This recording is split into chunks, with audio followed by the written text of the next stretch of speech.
आता मेट्रो शहरातील बातम्यांचा वेगवान आढावा घेऊयात।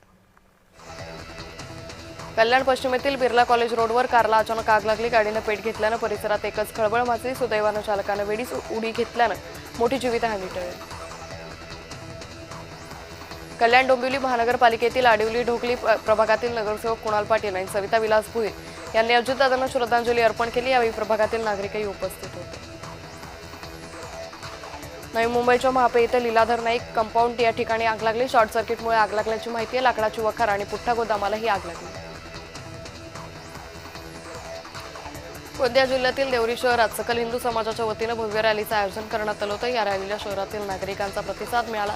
विशेष म्हणजे सामाजिक ऐक्य बंधुभावाचे दर्शन घडवत मुस्लिम बांधवांनी या रॅलीचे स्वागत केले।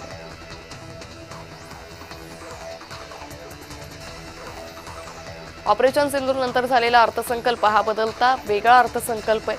भारताला पुढच्या काळात आपली निर्यात वाढवायची, त्याला आधार मिळावा म्हणून मनपावर संशोधन वाढवण्याचे योग्य अर्थसंकल्प आहे, असं आंतरराष्ट्रीय अभ्यासक शैलेंद्र देवळानकर यांनी म्हटलंय।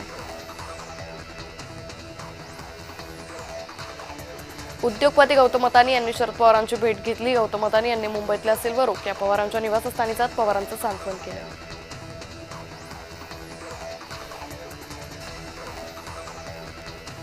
लाखो भाविकांच्या नवसाला पावणाऱ्या वाशिमच्या काळामाथा इथं संत औलिया महाराज यांच्या यात्रोत्सवाला सुरुवात झाली। भाविक या ठिकाणी औलिया महाराजांना पुरणपोळीचा नैवेद्य अर्पण करून शनीने गाडे ओढत आपला नवस पूर्ण करतात। लोणावळा शहरात कर्कश आवाज करणाऱ्या बुलेट मोटरसायकली, फॅन्सी नंबर प्लेट आणि काळा काचा लावलेल्या वाहनांवर लोणावळा शहर वाहतूक पोलिसांनी मोठी कारवाई केली। सोनं आणि चांदीच्या किमतीत मोठी घसरण झाली आहे। चांदी प्रति किलो 2,66,000 रुपयांवर घसरली। सोन्याची किंमतही प्रतितोळा 1,69,000 आली।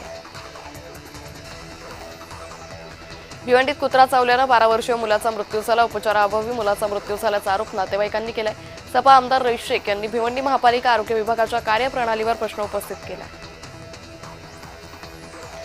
समृद्धी महामार्गावर कार अपघातात आई आणि मुलाचा मृत्यू झाला। चालकाला डुलकी लागल्याने कारच्या कंटेनरला धडक बसली।